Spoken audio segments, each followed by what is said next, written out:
Author is funded by the Pacific Northwest Writers Association, supporting writers from pen to publication since 1955. To learn more about the PNWA and their yearly conference, please go to pnwa.org.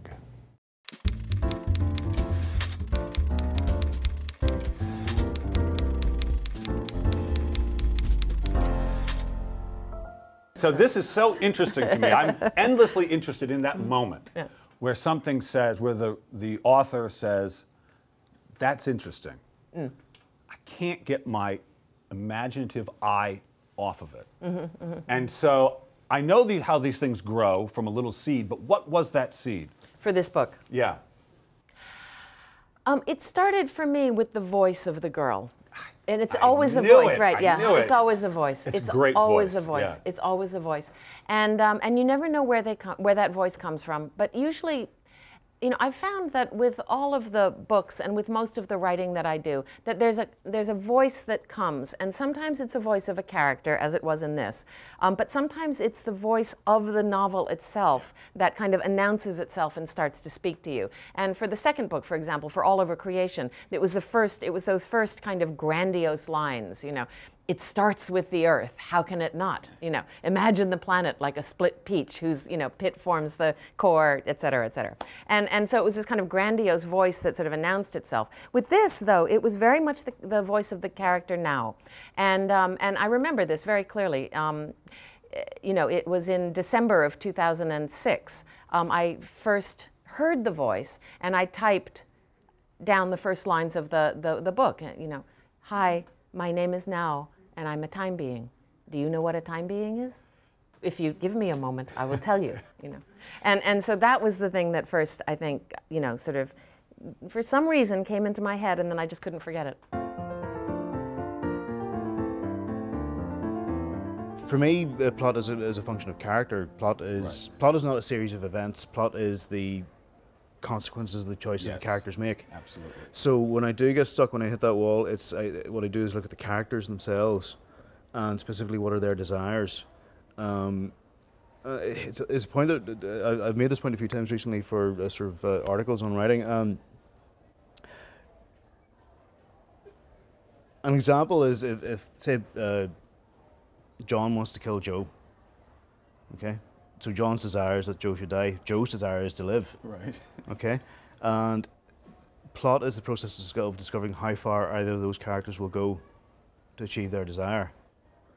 You know, and it just escalates and escalates. You know, how far can you push this? Is either of those people willing to sacrifice a member of their own family to achieve their desire? And it's that process of figuring out how far they will go is where plot comes from. It's not a car chase and a shooting and all this sort of stuff.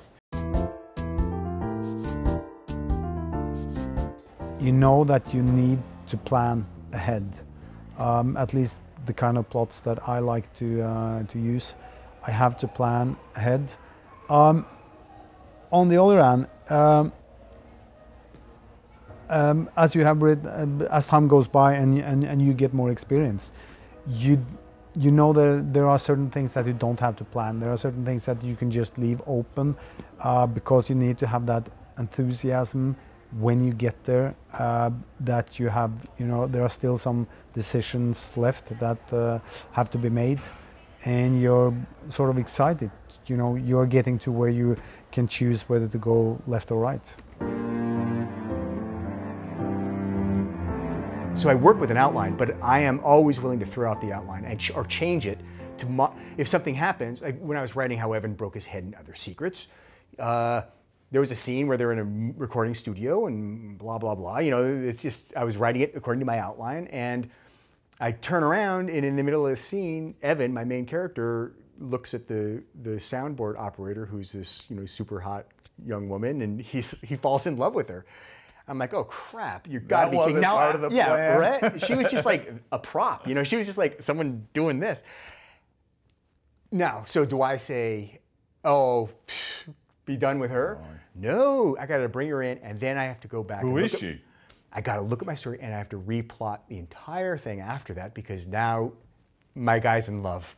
But that's the way to go. You can't, I really believe that we get to start, as writers, you know, Bill, we get to start the idea. We push the ball, and we try and get a little momentum going, right? And so we have a little bit of ego in that because we said, well, it was my idea, and I was going to start. Yeah, great. Take all the credit for that you want to. Once the ball is going, it's not about you. It's about the ball. Get out of the way. Get out of the way. Help the ball, guide the ball, be true to the ball. Yeah. But the ball is rolling. Clear the path for the ball. You know, if the ball needs help, give it a shove. Right. But don't think it's about you, because it's not. It's about the ball.